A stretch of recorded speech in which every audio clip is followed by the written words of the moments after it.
Greetings, Ani, Bonjour, quick way. It's Catherine here in Moonstarlodge in tiny Ontario with a very gravelly throat today, so just bear with me.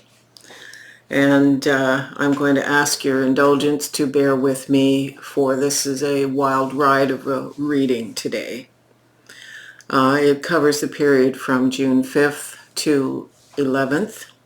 We're late getting this up on Sunday the 4th. It's just being filmed. This is still the full moon day, and I'm really feeling it. There's a wildness to this full moon of storyteller. I've already channeled once today and pulled in some amazing beings. So I had to trust when what I wanted to use for the reading got altered very much by spirit.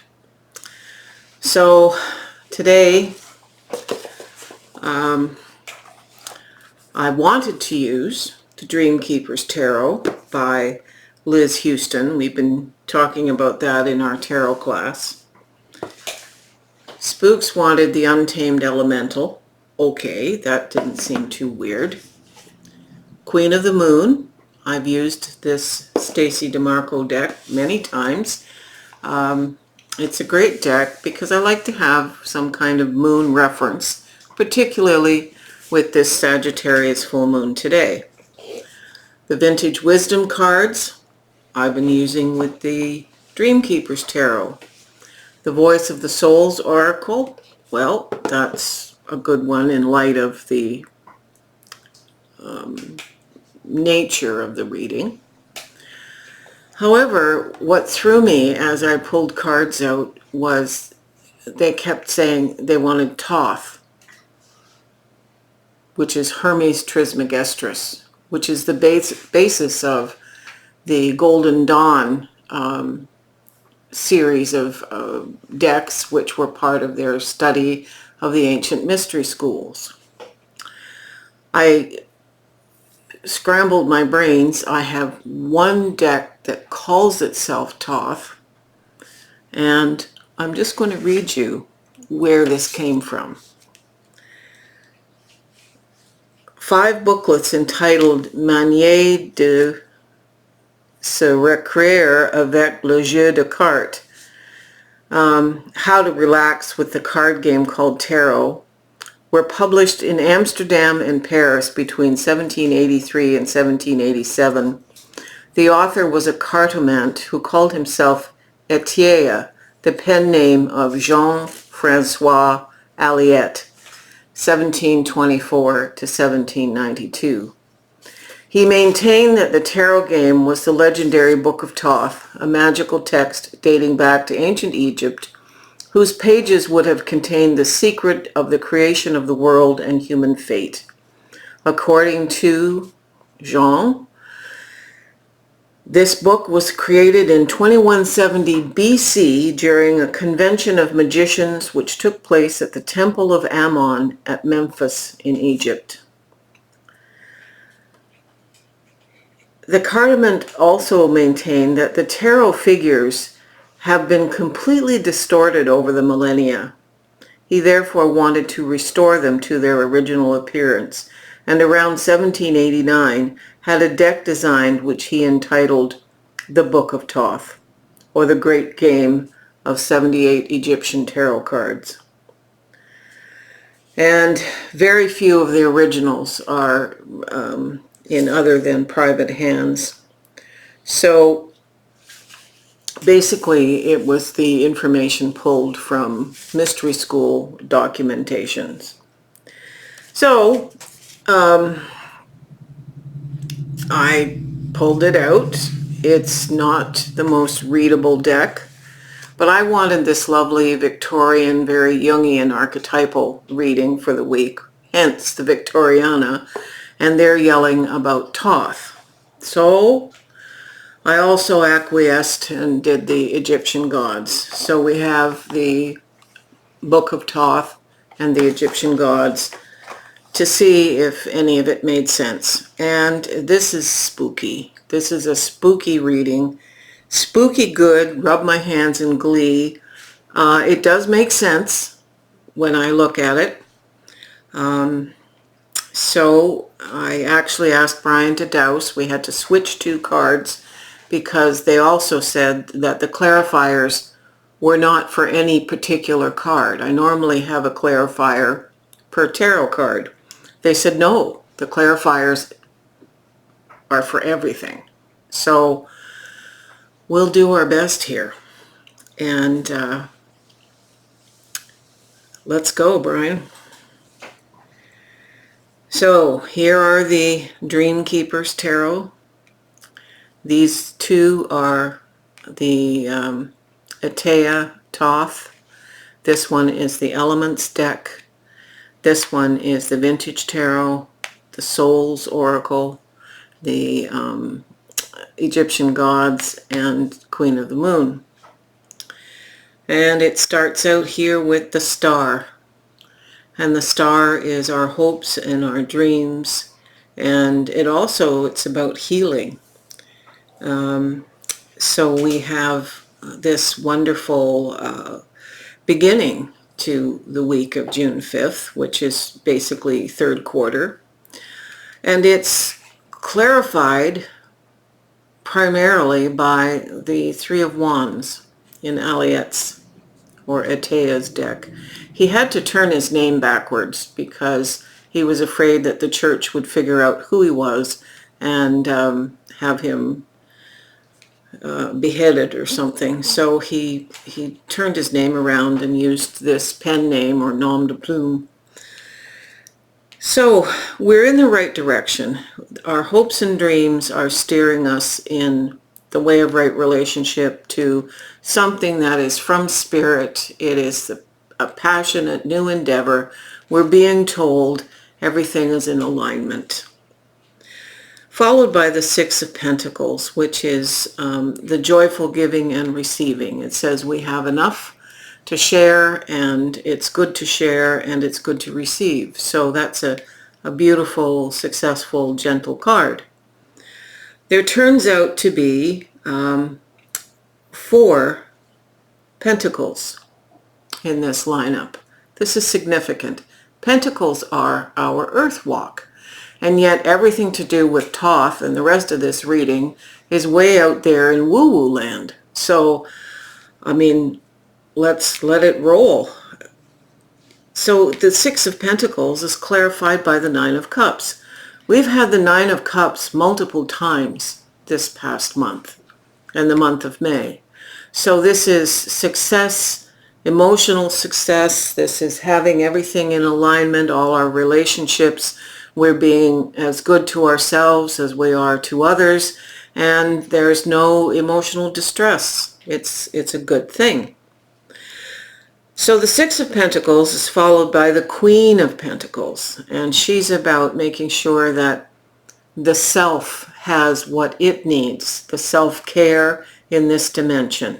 So Pentacles are, as I said, about our earth dimensional walk, our incarnation in our present life on this earth. So it's home, it's materials, it's legacy, it's finances, it's our job, all those things. And the Queen has all her stuff together. You will note later that the King is here, so there's an incredible balance. It's interesting that the Queen of Pentacles is clarified by the Phoenix card. The Phoenix card is a total transformation of something that has been in the past and would precede this week. So something that's happened in what we call linear time past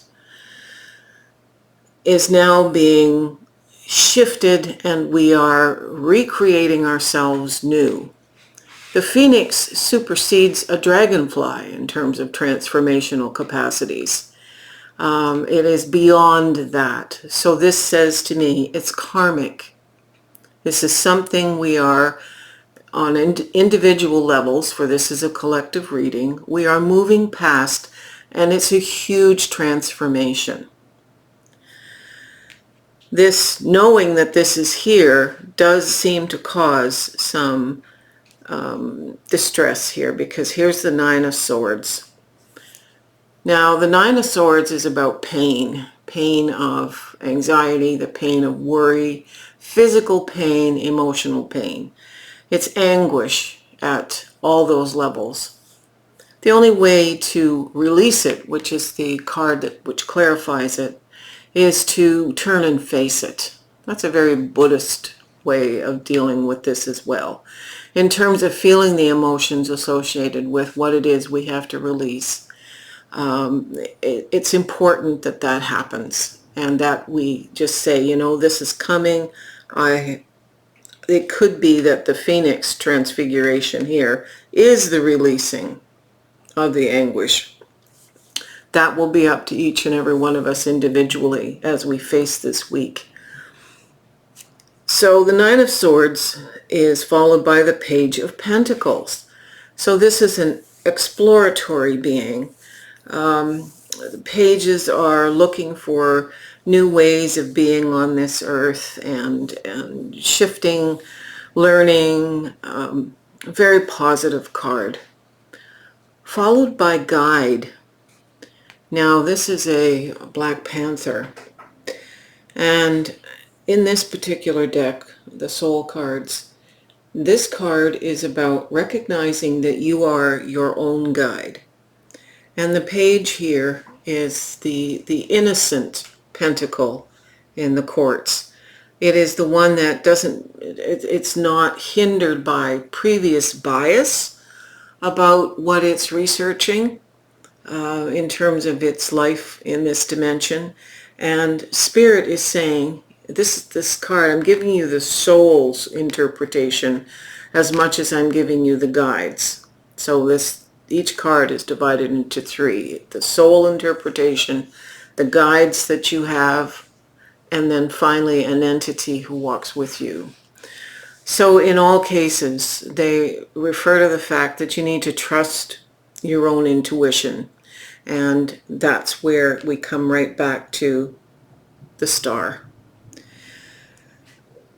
So I said this was spooky, and it is. And we're followed here by the moon. As if we don't have enough woo-woo, we've got the moon. And another major arcana card. This is a major. This is a major. Okay? So the moon is always about, and it's full right now, so it's about using our intuition, not allowing our intuition to be overridden by illusion, and it's certainly not letting the moon exacerbate anything we're fearful or anguished about. It's the way of right relationship with the moon. So this Page of Pentacle energy is very important here. The moon is clarified by this Egyptian. This is Net. I'm going to say Neith. And I'm going to read you what Neith is about, if I may, because Neith is an interesting god. I'm up on a lot of things, but I have to read you Neith. So this is about perseverance. A unique, great, and mysterious divinity, mother of the universe, of the sun Ra, conceived while remaining a virgin. Warrior and hunting goddess, creator of warrior weapons and guardian of the dead in battle, but also a protectress of peace at home, of weaving, a deity that wove the whole world and existence. She represents determination, challenges, intelligence, and knowledge of the truth. Neith guides you in achieving a goal. Do not give up hope. Neith urges you to persevere. She will protect you if you put your heart into working hard and intelligently. Wow. Okay. We can do that. And finally, we have the good old King of Pentacles with his really groovy beard in this particular deck. So he is the benefactor, the one that's responsible for the legacies that we leave for the next generations. He is the epitome of the positive, financially intelligent, intellectually intelligent, just he's got it all together. He can live life, he knows he's secure, and now he's looking to the future for his community, not just his own family. And he is clarified by peace, and this is the moon card for the waning crescent, number 5. Basically, the king wants us to know we have peace. Peace is our portion. As one of the benedictions I say, may peace be your portion. It is your portion. It is all our portions. We are healing with the star, and our hopes and dreams are alive. We're moving forward. We're having transitions. We can let go of anything that's agonizing us and holding us back. We can depend on ourselves. We can be inquisitive and playful. We've got the benefit of the moon. We've got the benefit of perseverance in this goddess. And it culminates with having it all and peace. So, you can flip the camera there, Brian. Wow. I'm so glad I listened to them with my right brain and my heart, rather than my wanting to control and maintain a somewhat dignified presence on camera. So I hope this speaks to you, and I'm going to now follow up with the midweek video, which will be posted on Tuesday, our icing on the cake, as I call it. So be well, enjoy this energy, and know that some really amazing things are coming if we just persevere and trust ourselves.